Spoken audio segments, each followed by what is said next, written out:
Takeaway number 1. The making of an American capitalist. In many ways, Warren Buffett's success in the stock market was foreshadowed. Already at an early age, did he show that he understood some of the most critical aspects of successfully beating the market. Take, for example, when he learned how to walk. Baby Buffett used a very smart risk-minimizing strategy here. He walked with his knees bent so that, if he were to make a mistake, the fall wouldn't hurt him too bad. And in this, Buffett showed that he already understood the concept of a margin of safety. Or just look at when Buffett and one of his friends showed that they had a knack for market research. They counted every bottle cap of the soda machine at a nearby gas station in order to understand which of the soda companies that was the better business.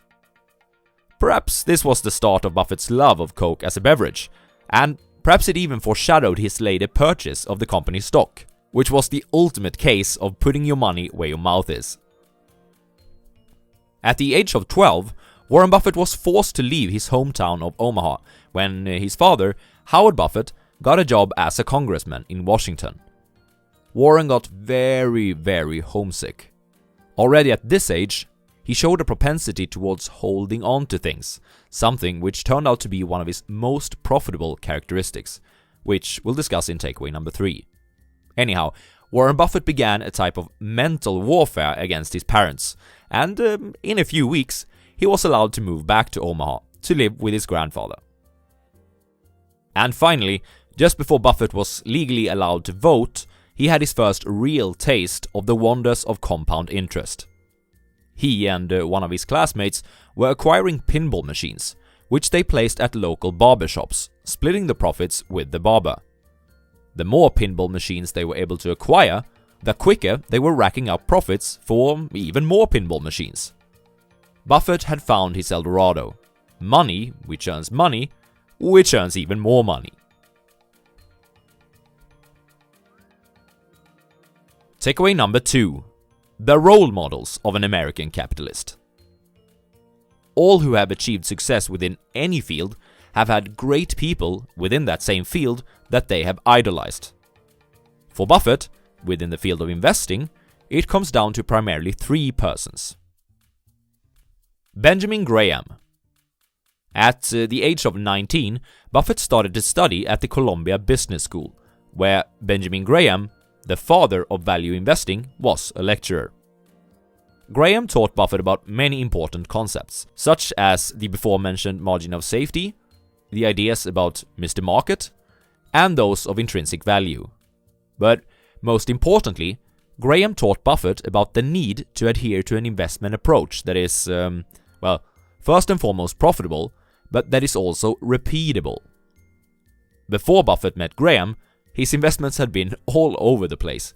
He had bought the aforementioned pinball machines, invested in farmland in Nebraska, and he had even been trading at some point. Graham taught Buffett about the art of value investing, how to systematically find fair companies at wonderful prices. Charlie Munger. Charlie Munger is Warren Buffett's right-hand man at Berkshire Hathaway, and they have been bouncing investment ideas with each other for about 60 years now. If Graham taught Buffett to find a fair company at a wonderful price, Munger persuaded Buffett that it would be even more profitable to find a wonderful company at a fair price. He shifted Buffett's focus from tangible balance sheet assets to intangible business assets. Buffett would now say that the main qualification is still a bargain price, but we will also pay considerable attention to qualitative factors. Philip Fisher. Fisher is only mentioned briefly in Roger Lowenstein's book, but Buffett learned something important from him that Graham never taught. It was the so-called scuttlebutt method. This means getting out into the real world and using Main Street resources to beat Wall Street, gathering qualitative data from sources such as employees, competitors, and customers of stock market companies. Warren Buffett used this successfully in 1964, when he was doing due diligence on American Express. The company had had a setback due to a salad oil crisis, and Buffett reasoned that it was probably a temporary one. He went out to the customers of American Express, primarily retailers and restaurants who accepted the Amex card, and asked about how their trust for the company had been affected by the crisis. Most of them didn't even know about it, or didn't care at all. Buffett decided to acquire a large stake in the company. Benjamin Graham, Charlie Munger, and Philip Fisher have all written books about their investment careers, and I'll link to a playlist of their greatest works at the end of this video. Takeaway number 3. Marry your stocks. No matter if we are talking stocks, friends, preferred beverages and foods, places to live, or, as we're now going to discuss, romantic partners, Buffett was always keen to hold on to things. His strategy for choosing stocks could well be likened with how one should think about choosing a significant other. For starters, if you think this way about stocks, you'll pick them more carefully. You will do your due diligence before you decide to invest. Imagine that you're at the local bar. Your friend points to a woman by the counter. Bro, she looks pretty hot. Should you put a ring on her? The correct answer is not necessarily. She might be a murderer who recently escaped a lifelong jail sentence, but she may also be a Victoria's Secret model. More research is definitely needed. Okay, let's try a trickier one.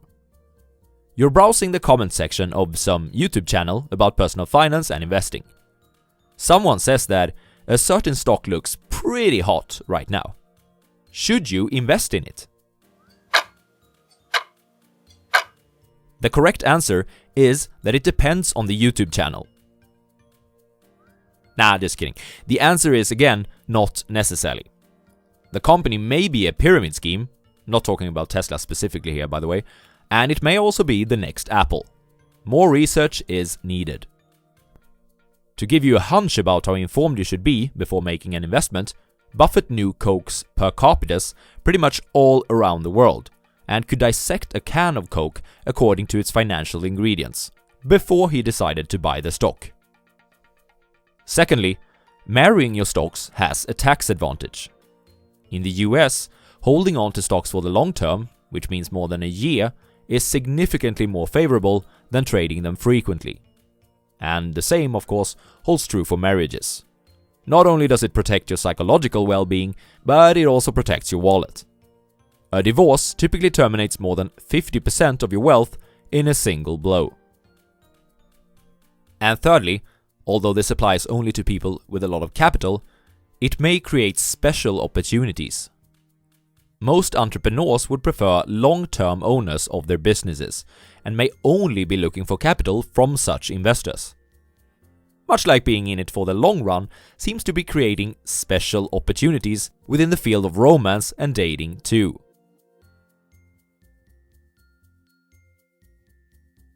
Takeaway number 4. Mastering the market cycle like a Buffett. To be or not to be in stocks? That's the question. Analyzing world events is Wall Street's greatest distraction. There are tons of people that are constantly trying to outsmart each other in the stock market. They are trying to tie certain macro events to movements in the markets. There are a handful of people who have been able to do this profitably over longer time periods, but most fail. Take, for example, the fund manager that stated the following in 1979, when stocks were trading at an average of only 8 times their earnings. Knowing that stocks are cheap does not impel one to go on a buying spree. The future is clouded by many ugly questions. Hello? Would someone please be so kind to ring a bell for this person to hear when the market is not clouded by many ugly questions? Buffett doesn't give much credit to macro data. Instead, he's focusing on individual companies. Sometimes, as in 1970, when he decided to close down the Buffett partnership because he couldn't find enough opportunities in the market, Buffett keeps money on the sidelines. And at other times, as in the stock market crash of 1973 to 1974, he's finding opportunities everywhere, and he is all in. This is Buffett's way of timing the market. He doesn't care what the Fed is about to do. He doesn't care about tweets from the president, and he doesn't care about potentially pandemic viruses. All he cares about is if he can find individual companies that are a steal. If he can't, he will simply wait for the next pitch.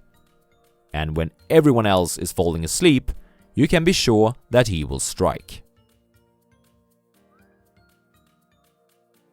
Takeaway number 5. The second best option. Because my mother isn't here tonight, I'll even confess to you that I have been an arbitrager. Buffett's preferred strategy was definitely to marry his stocks. But what did he do when he couldn't find any stocks to marry? Well, apart from stacking up cash, he occasionally visited his mistress, Miss Arbitrage. Arbitraging is the art of exploiting a difference in the price in an asset across two different markets. For example, if gold is trading in Stockholm, the capital of Sweden, at $50 a gram, but is simultaneously trading at $51 a gram in New York, one could buy gold in Stockholm and sell it in New York to rack up a $1 profit per gram. Now, this doesn't happen very often, and it's typically not as obvious as in my example, but Buffett has used this approach on several occasions. In 1954, when Buffett was working for Benjamin Graham, Buffett had found that a chocolate concern called Rockwood & Company offered to redeem stocks in the company for an inventory of cocoa beans, of which it had quite a lot. Cocoa beans also traded in the commodity markets, and the price of the beans had recently soared. Buffett used this to his advantage, and for several weeks he sold beans in the market and bought Rockwood & Company stock to redeem for beans, racking up profits equal to the spread between the two. I've made a playlist for you about the greatest books of Warren Buffett's major role models. So, if you're interested in hearing more about Benjamin Graham, Charlie Munger, and Philip Fisher, head over to that playlist now. Cheers, guys, and see you soon.